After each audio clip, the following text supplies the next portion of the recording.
Bonjour à tous, merci de la confiance. Nous sommes dimanche à Kinshasa, capitale de la RDC. Bien évidemment, pour ceux qui votent, c'est le vote du deuxième tour à l'élection présidentielle en France. Et nous avons la chance ici d'accueillir une candidate plutôt à l'élection des députés qui vont représenter les Français de l'étranger. Nous sommes naturellement à Kinshasa, Brazzaville nous suit, les autres pays de la zone. Nous allons nous entretenir avec elle pour savoir un tout petit peu c'est quoi justement la mission de ces élus qui représentent les Français de l'étranger. Vous êtes suffisamment nombreux, aussi bien ici en RDC que dans les pays de la zone centrale d'abord. La chance, nous l'avons avec Madame Aurélie Pirolo. Bienvenue. Merci à vous de me recevoir. Bienvenue à Kinshasa. Merci. Nous avons la chance de vous avoir ici parce que vous êtes en tournée pour nous sensibiliser les Français qui sont à l'extérieur, à l'étranger, parce que vous allez être bientôt... Vous êtes candidat déjà. Je suis candidate. À cette élection. D'abord, comment vous avez trouvé l'Afrique centrale ? Une fois, vous étiez à Brazzaville, là vous êtes à Kinshasa. Comment vous trouvez la zone? Absolument, je suis effectivement candidate aux élections législatives pour la 10e circonscription des Français de l'étranger. Alors la 10e circonscription regroupe 49 pays. 49 pays? Oui, une grande partie du Moyen-Orient et une grande partie de l'Afrique de l'Est, dont le Congo et l'Afrique centrale. Et je trouvais important, même si aujourd'hui beaucoup de candidats font leur campagne électorale sur Internet, moi au contraire je pensais extrêmement important de venir rencontrer les Français de l'étranger chez eux sur le terrain, de parler avec eux, d'échanger avec eux, de voir par moi-même les problématiques qu'ils rencontrent. Et je suis arrivée effectivement il y a plus de 2 semaines maintenant à Yaoundé, au Cameroun, où j'ai effectué une tournée au Cameroun, dans plusieurs villes, puis au Gabon, en République du Congo, et me voici désormais en République démocratique du Congo. Alors, je disais ceci parce que, vous l'avez signalé, il y a beaucoup de candidats qui sont souvent élus, qui ne rencontrent pas les Français qui vivent dans ces zones. Cette spécificité que vous avez adoptée, c'est volontaire, vous voulez vous distinguer? Vous avez senti que c'est un plus qui serait pour vous? Absolument. Malheureusement, bien souvent, on se désintéresse des Français de l'étranger qui se sentent délaissés. Or, le député est l'élu de proximité. C'est l'élu local qui vient rendre compte à Paris et défendre les intérêts des Français établis hors de France. Tout le travail du député, c'est de le représenter à la fois à l'Assemblée nationale, mais aussi dans l'ensemble des institutions françaises. Voilà. Alors, donc l'élu de proximité, oui. Puisque c'est un petit peu comme le maire finalement. Le député, c'est celui que vous allez contacter, je l'espère facilement. En tout cas, pour ma part, je serai particulièrement accessible. C'est celui à qui vous allez remonter les informations, remonter les problématiques et qui va vous défendre à Paris. Alors aujourd'hui, quel est le travail au quotidien de l'élu, de celui qui représente les Français de l'étranger? Tout le monde sait qu'ils ont énormément de problèmes de regroupement familial pour ceux qui parfois ont des enfants à l'étranger ou ils travaillent à l'étranger et puis ils reviennent en France. Certains qui ont des biens qui peuvent peut-être rapatrier, certains qui ont des problèmes des impôts. Vous faites quoi au quotidien pour ces gens? Absolument. Alors nous, justement, notre travail, c'est de représenter vos intérêts à Paris. Donc à l'Assemblée nationale tout d'abord, où tous les budgets qui concernent justement l'éducation, la santé, l'imposition sont votés à l'Assemblée nationale. Donc, notre travail, c'est d'infléchir les lois pour qu'elles aillent dans votre intérêt. Donc pour cela, évidemment, il y a la présence dans l'hémicycle, mais finalement, l'hémicycle, c'est la fin du process législatif. C'est au moment où on vote les lois. Mais avant cela, il y a d'abord tout le travail de préparation de la loi. Et c'est là qu'il est important que le député soit présent. C'est dans ces réunions de travail et dans les commissions où tout se décide, où le député doit être extrêmement présent et essayer d'infléchir la loi pour qu'elle soit la plus représentative possible des intérêts des Français de l'étranger. Alors, moi, j'aimerais quand même, pour ceux qui nous suivent, qu'on vous découvre un tout petit peu, parce que vous avez l'air de mieux maîtriser un peu ces problématiques. Votre parcours, vous êtes allé d'où à où? Comment vous êtes entré dans ce monde, on va dire, des institutions et du monde politique?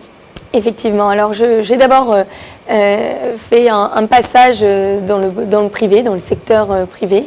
Et puis, il y a plus de 10 ans, je me suis engagée au service de la nation, au service des Français, où j'ai travaillé dans des postes à responsabilité dans des collectivités territoriales françaises et à l'Assemblée nationale. Donc effectivement, je maîtrise ces sujets puisque c'est mon quotidien. Je travaille à l'écriture de textes de loi, à leur amendement, mais aussi dans les différentes interventions que l'on peut faire dans les ministères, puisque la réponse n'est pas toujours dans le travail législatif, elle est aussi dans les interventions dans les différentes institutions françaises, que ce soit les ministères ou autres. Et je maîtrise effectivement les sujets des Français de l'étranger, puisque j'ai suivi... Vous avez des attaches aussi au niveau de la mairie de Paris? Effectivement, j'ai des attaches au niveau de la mairie de Paris où j'ai été élue il y a 2 ans à la mairie du 16e et conseillère de Paris. Alors, la mairie est un formidable outil puisqu'il nous permet, on va dire, de développer les différents moyens d'action et canaux qu'on peut utiliser en dehors de nos engagements à l'Assemblée nationale. Il nous permet d'organiser des colloques, des sommets, mais il nous permet également de faire des expositions artistiques, culturelles, d'organiser des semaines d'échange avec différents pays, ou bien encore, le cas échéant, de collecter des dons pour des pays en difficulté. Mais pour revenir à mon expérience parlementaire, si je maîtrise les sujets, c'est parce que ça fait plus de 10 ans maintenant que je travaille donc au service des Français en accompagnant des anciens ministres, des députés à l'Assemblée nationale où j'ai suivi les travaux de la Commission des affaires étrangères qui sont effectivement des sujets qui concernent directement les Français de l'étranger et ce qui m'a permis également d'organiser différentes délégations parlementaires dans la circonscription. Alors, aujourd'hui, il va y avoir cette élection. Absolument. Je sais que vos challengers passent par Internet, diffusent des messages, des mails, etc. Vous avez quel programme pour vous? Qu'est-ce que vous allez faire pour ces Français de l'étranger, notamment dans cette zone qui est quand même immense, hein? Effectivement, il y a énormément de sujets, mais il faut définir aussi des priorités. Une de mes premières priorités sera donnée à l'éducation, qui est le seul moyen pour moi de facteur social, de développement des classes et de l'égalité des chances. L'égalité des chances est extrêmement importante. Et puis aussi, l'école française, c'est le premier, on va dire, acteur de la francophonie, auquel je suis particulièrement attachée. Je ne voudrais pas, ici, en Afrique et ailleurs, que les gens se détournent du système français pour rejoindre un système notamment anglo-saxon. Donc l'éducation est une priorité que nous devons avoir. Malheureusement, bien trop souvent, les budgets ont été empiétés. Il y a eu une suppression budgétaire de 33 millions d'euros récemment. On a supprimé également des postes. Or, si on veut se donner les moyens de la qualité de l'enseignement français, absolument. Il faut d'abord donner des moyens financiers, des moyens matériaux, mais surtout des moyens humains aux écoles françaises de l'étranger. Et donc, je défendrai ardemment l'augmentation des budgets de l'AEFE. Je défendrai l'augmentation du nombre de postes des enseignants et surtout la révision de leur statut pour qu'ils aient plus d'avantages. Au fur et à mesure des années, on leur a beaucoup enlevé des avantages, et ce qui fait que les postes ne sont désormais malheureusement plus attractifs. Et c'est une erreur stratégique pour moi. Il faut redonner de la force à l'éducation nationale, et ça passe par les budgets et surtout par les emplois. Est-ce que vous serez suivi par vos collègues d'autres zones dans ces combats-là? Parce que peut-être vous serez seul Alors je pense qu'il est important de s'appuyer effectivement sur les autres parlementaires et de travailler en bonne intelligence avec les sénateurs également de l'autre chambre, avec qui nous travaillons déjà en bonne collaboration, et aussi avec les autres députés des Français de l'étranger.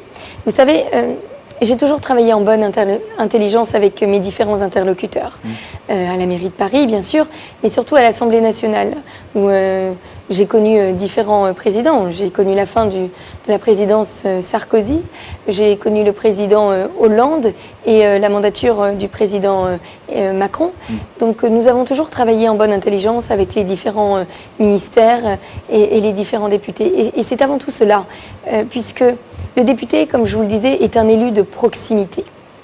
Donc on nous demande, une fois élu, de nous rattacher à une étiquette politique. Oui. Mais ce qui prime d'abord et avant tout, c'est l'intérêt public. Oui. C'est l'intérêt public et c'est l'intérêt des Français de l'étranger en l'occurrence.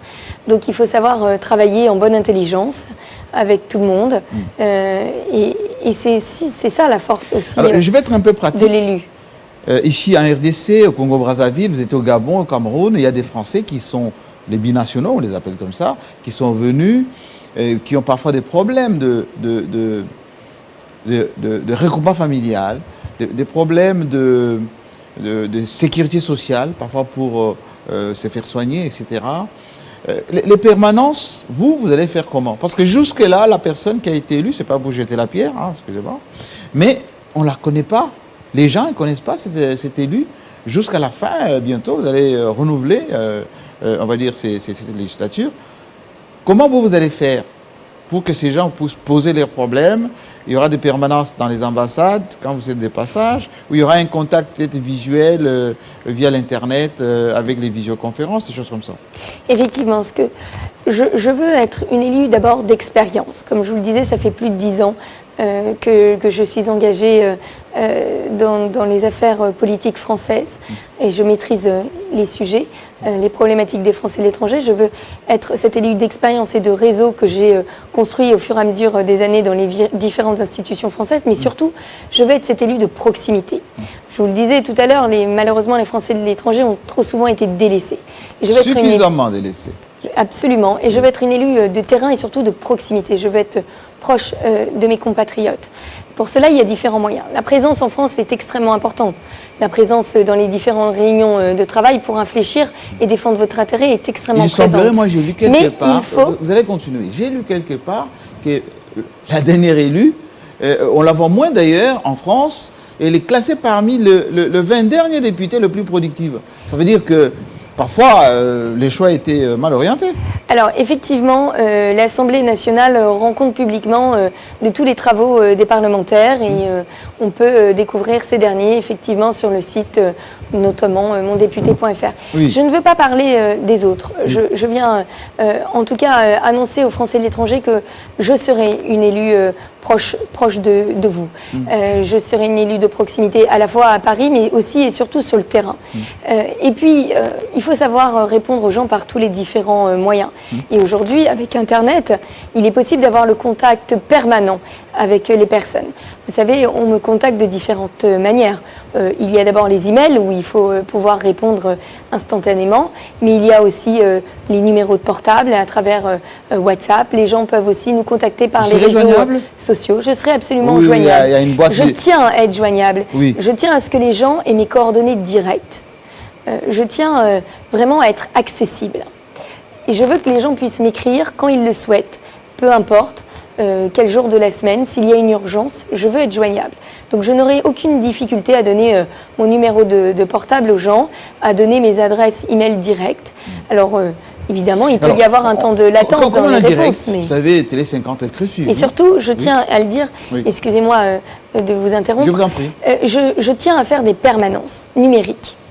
Au-delà des permanences que je pourrais faire quand je serai en déplacement dans les pays, je veux surtout maintenir le lien avec les personnes à travers des permanences numériques toutes les semaines, via Zoom ou pour ceux qui ne souhaiteront plutôt des appels téléphoniques. En tout cas, je veux être accessible toutes les semaines. Je consacrerai les vendredis, là où les travaux parlementaires s'arrêtent, pour pouvoir être joignable directement et être en relation directe avec les compatriotes. Alors, ils sont ici à Kinshasa, en province, notamment à Lubumbashi, Goma, Kisangani, Mbujima, un peu partout. Ils sont à Brazzaville, ils sont en Pointe-Noire. Alors, regardez cette caméra, dites-leur ce que vous voulez, ils vous suivent. Écoutez, voilà, je me présente à vous. avec mes 10 années d'expérience au sein des affaires publiques, où j'ai suivi les travaux de la Commission des affaires étrangères, où je maîtrise vos problématiques, vos sujets. Je vous défendrai ardemment dans tous les intérêts qui pourront vous représenter. L'éducation, la sécurité sociale. Je veux faire du régime de la Caisse des Français de l'étranger un vrai régime de sécurité sociale. Je veux vous défendre aussi dans vos droits au compte. Toutes les difficultés fiscales, avec notamment la suppression de la CRG-CRDS, qui est un impôt qui vous prive des avantages alors que vous payez. Je veux aussi mettre en place le statut d'une résidence d'attache pour pouvoir faciliter vos va-et-vient dans votre pays, qui est la France. Je veux vous donner le droit d'accès à la formation professionnelle. Je veux aussi rétablir l'aide aux entreprises françaises, pas uniquement qu'aux entreprises françaises, mais également aux entreprises qui sont locales, mais qui sont créées et tenues par les Français de l'étranger et qui sont malheureusement bien trop souvent exclus des dispositifs d'aide. Je veux aussi revoir la création d'un guichet unique promis et qui pourtant faciliterait les tâches administratives et votre retour en France. Il y a encore tant de sujets, évidemment les cotisations et le droit au chômage et aux reversions de pensions retraite. Il y a toutes les problématiques effectivement liées au regroupement familial et aux allocations. Et encore bien d'autres sujets que nous pourrions aborder pendant des heures. Je vous ferai part de mon programme détaillé prochainement. Et ce que je veux vous dire, c'est que je serai la députée de l'expérience et de la proximité. Je veux avoir un lien direct avec vous. Je serai proche de vous, accessible, bienveillante. Parce qu'avant tout, la politique, c'est une question d'hommes. Vous savez, je suis issue de la mouvance chiracienne et ce qu'on m'a toujours appris, c'est que la politique, c'est avant tout le bien public, mais le bien public, ça passe par l'homme. Et donc, ce que je veux absolument mettre en avant, c'est les relations avec les personnes, avec les compatriotes. Merci beaucoup et je pense que le message est un peu plus clair. Nous allons vous suivre parce que vous continuez ces périples. Hein, vous allez être Absolument. à Madagascar bientôt, peut-être l'île Maurice, un peu partout, dans cette zone qui comprend beaucoup de pays. Souvent, vous descendez sur le terrain. Vous avez une expérience Absolument. au Moyen-Orient. On sent effectivement que ces Français d'étrangers ont besoin d'avoir quelqu'un d'expérience qui peut facilement s'occuper d'eux d'une manière aussi professionnelle. Merci d'avoir fait le tour à Télé 50. C'est moi qui vous remercie les pour portes votre accueil. vous seront encore ouvertes très prochainement, cette fois-là en tant que député élu pour ces Français d'étrangers. Merci beaucoup. Absolument. Voilà, c'était notre instant, allez, campagne, plutôt, présentation de ces députés qui viennent nous présenter leur programme. Mais ici, c'est Madame Aurélie Pirlo qui était venue pour les Français de l'étranger. Allez, à très bientôt, avec le même plaisir.